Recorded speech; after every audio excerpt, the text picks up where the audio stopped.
Furina is one of the most flexible characters in all of Genshin Impact. I recently made a video talking about 52 teams and variations that I personally tested myself, but a lot of you were wondering, does she have any free-to-play teams? Any teams that only use 4-star characters? And the answer is yes. We're going to go over 10 plus 4-star only free-to-play teams so I can teach you how to make her work with your favorite. Welcome to Jello Impact, where we build and test every single character to help you decide who you want to wish for and build. Does anyone else have really high ping or those super annoying ping spikes? I hate when my dodges or character switches get delayed because my inputs are delayed by the ping. It's the most frustrating thing when the enemies hit you and you just know that you dodged, but it just didn't come out in time. Well, thankfully, there's an app called Gear Up Booster that solves this problem. This is a program that reduces lag and ping and increases your network stability. As you can see, before downloading the app, my ping was always over 100, if not all the way up to 140, and with a super easy, simple click of just pressing boost, it connects to my game, and now my ping is running at a very nice 69 average. I've seen it go all the way down to 62, and it never ever goes above 72. You might be able to get yours even lower, because the best part is that you can download it completely for free, and yes, it even works for mobile.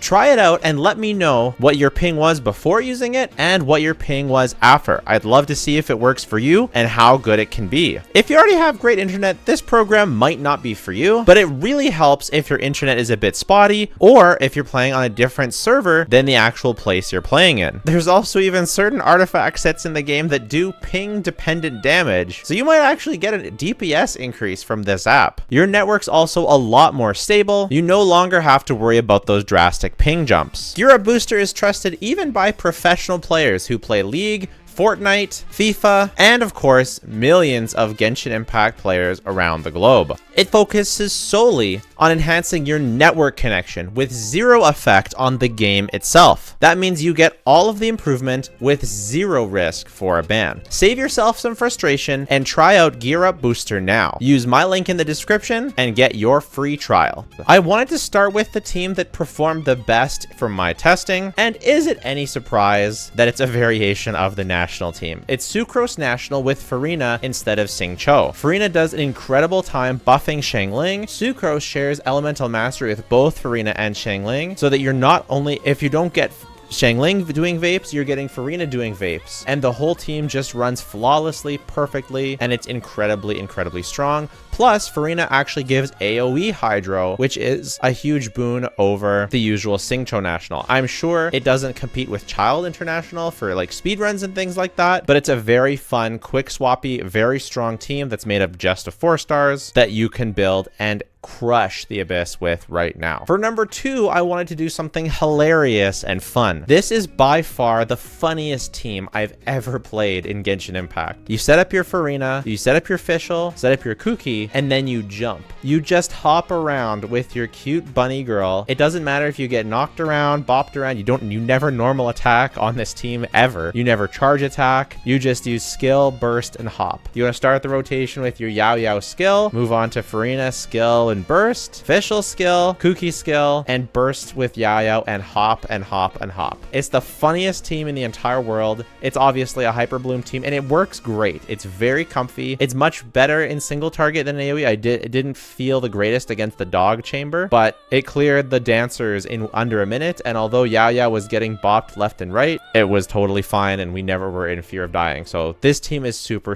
funny. Number 3 is a variation on the first team, where you replace Sucrose with Sayu. This is awesome because normally Sayu can't be used in a national team because all the off-field Hydro characters require normal attacks to activate, and Sayu, of course, in her rolling state doesn't do any normal attacks. But this team, Sayu just rolls around because Furina doesn't require normal attacks to proc her Hydro. It's not as good as the Sucrose variant, mostly because Sayu doesn't share elemental mastery, but it is still an extremely competent team. My Sayu is only level 70 right now, and it was still able to 36 star, which is wild. So if you actually build Sayu properly, I definitely think that this is a team that you should try. The next team is Sayu Hyper Bloom. Very similarly, you're rolling around with Sayu, you're taking advantage of the fact that Sayu doesn't need to normal attack to proc the Hydro, which normally Xingqiu or Yelan. Furina's buffing Fischl. This team would improve a lot if you put Nahida instead of Dendro main character here. But of course, these are 4-star only teams, so I use Dendro main character.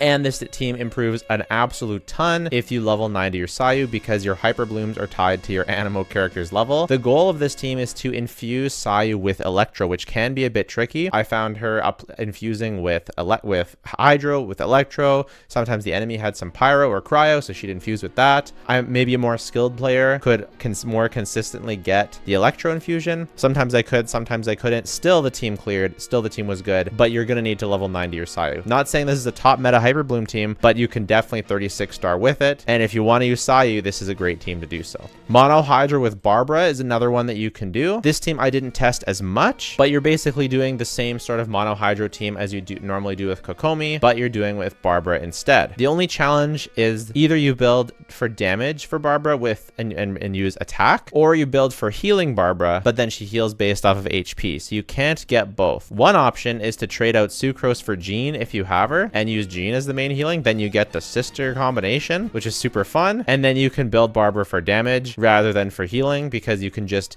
use her heals for extra healing, but not worry about it as her main thing. Obviously, any way you slice it, this team isn't quite as good, but it's still an option for on-field Barbara team. Now that we've gone through a few teams, I do want to talk a little bit about the mindset of building around Furina. Because you can build your own teams. I can't go over every single team and know exactly what you have and don't have on your account, because sometimes you're going to be using 5-stars. Sometimes you won't have a 4-star. You won't want to use a certain 4-star. Furina, you basically want to have a healer that somehow or another can heal the whole party. Whether that's one character at a time, whether that's multiple healers doing multiple things, whether that's one character with single target healing, another character with prototype Amber, somehow you want all your characters to get healed. The second thing you want is as many characters as you can doing damage as possible. Furina applies an all damage bonus multiplier, so it just gives you a damage % bonus. Doesn't matter what element, doesn't matter if it's physical or elemental or what element it is, and it's to all party members at the same time. So you want as many characters doing actual damage as possible. And that's basically how you build around her. And then from there, you use regular team building elements, such as just synergizing elements, right? A mono hydro team is always going to be inferior to something when you have some reactions. Not always inferior, but generally speaking. Or using cryo along with your electro is not going to be that great unless you're using a Eula team or a physical team for superconduct. So anyways, now back to some more 4-star teams. Next is going to be Noelle. This is a really, really great team, especially if you have access to Constellation 4 Goro, who can give some extra healings to this team. Make sure you level up Noelle's skill really high so that she doesn't break her skill, so she can continue healing no matter what. Xingqiu's damage reduction actually really helps with that. I haven't maxed out this team properly, so I haven't done a ton of testing with it, but it's just factually speaking a really great team. You can trade out Goro for someone like Kazuha or Jean, and you can put Noelle on the Archaic Petra set to give your teammates more hydro damage bonus. Or you can just put Noelle on the Maria Shisei Hunter set to do more damage, and then Gora will be a better 4th partner. I did try Mono Hydra with Candace. It was decent. It wasn't insane. Can't say I fully recommend it. Probably around the similar level to the Barbara one. Candace and Barbara are better off used in some sort of Nilou comp, if not a Hyper Bloom, but Nilou really is where they both shine. The nice thing about this team, though, is Candace does infuse Xingqiu's normal attacks. So he's going to be the one having most of the on-field time, and you're going to want to level up Xingqiu's normal attacks because his whole kit actually scales on attack. If I actually leveled up my normals on my Xingqiu, this team probably would have performed better for me. You can also do freeze, Rosaria, Furina, Charlotte, Sucrose. You can also, obviously, again, you can trade Sucrose for Venti or Kazuha here, but this is a great freeze team. Whenever freeze is good, you now have this option. You don't need to wish for particular characters to make this work. In this particular Abyss, I would most likely not go for a team like this, but there are definitely abysses where this will be great.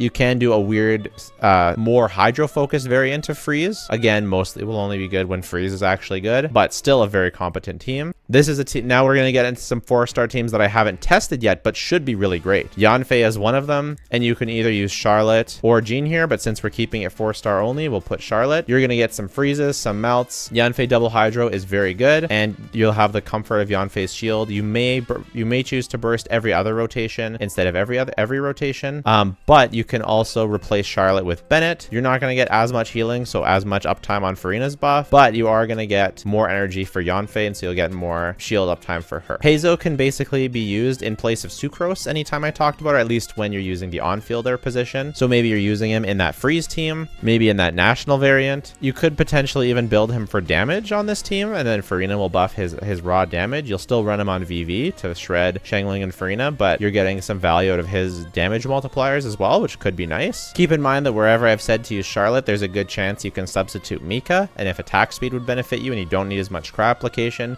Mika is a great choice. Now, to finish off the video, I wanted to have a little chat, because you may have been looking at all of this and thinking to yourself, man, it really seems like the 5-star teams are just better. Or it seems like she really wants to work with other powerful units. Like, she doesn't bring up a whole new meta herself and bring up other really bad characters. Well, she kind of does, especially with healers, and I think everyone can agree with that.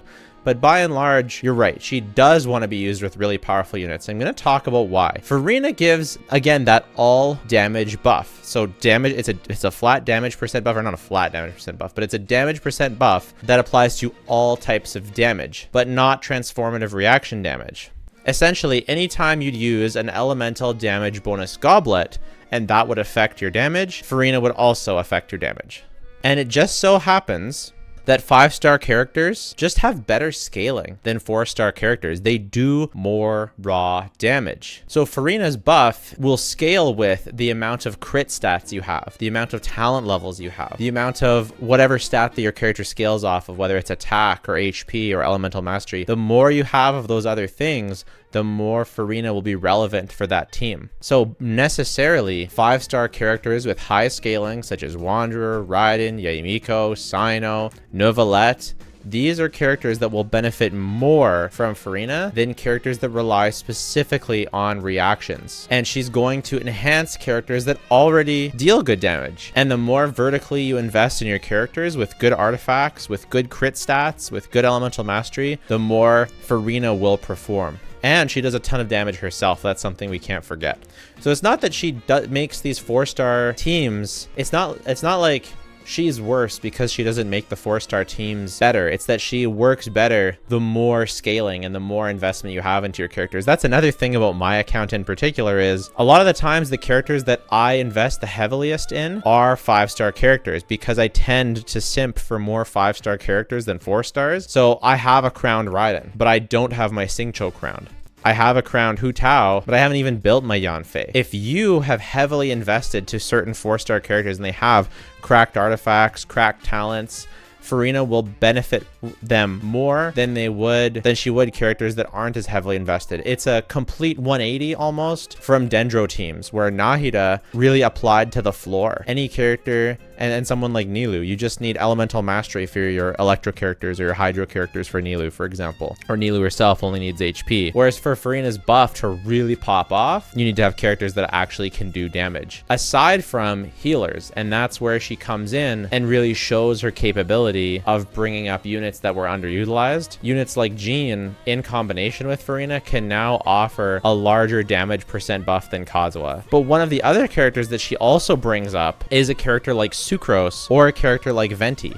Historically, these characters have been very outclassed by Kazuha, and Jean as well, of course, fits into this, but I especially point out Sucrose and Venti because these are characters that do crowd control, but they don't provide the buffing that Kazuha does. So what happens is, if you can fit a healer onto your team and you also end up wanting Venti or Sucrose on a team, then Furina ends up being even more valuable for those characters, because now you losing Kazuha on that team is much less relevant. If your team can fit Furina plus healer plus Sucrose or Venti, now all of a sudden Kazuha is much less of a necessity for that character. Of course, his grouping is still amazing, but I think Sucrose on Furina teams gains a ton of value, especially if you can use that elemental mastery. That's why I think that Sucrose National with Furina team feels so good, is because you get that damage percent buff from Furina and you get the elemental mastery buff. But I think Venti stocks really rise. I think Venti with certain team comps that we'll maybe get into in later on when I get to test it all more, especially if you build a damage percent Venti. So if you run Venti with attack and crit and elemental damage, now all of a sudden his damage is taken to a new level as well, and he benefits from that buff, which is really, really cool. I think you probably always will run Venti on a damage build as opposed to an EM build, where normally an EM build is going to be better. When you're with Furina, I think there's a lot more value in having that attack percent build. I don't know the calcs, I haven't done the calcs, but that's what my gut intuition says. So just wanted to get that out there. We'll do a post-release analysis of the meta towards the end of the patch after we've had more time to test Furina. And there it is, 15, I think probably 15. I'll have to go back and take a look and count actually how many overall teams that was. But 15 4-star only teams that you can build. Let me know what you've come up with, if I've missed any. If I've missed any that sound really cool, I'll post them in the pinned comment. So make sure to check out the pinned comment and see if yours shows up there. If you haven't already, check out my Furina guide. I'll leave it in that video card right there. Enjoy, take care, bye for now.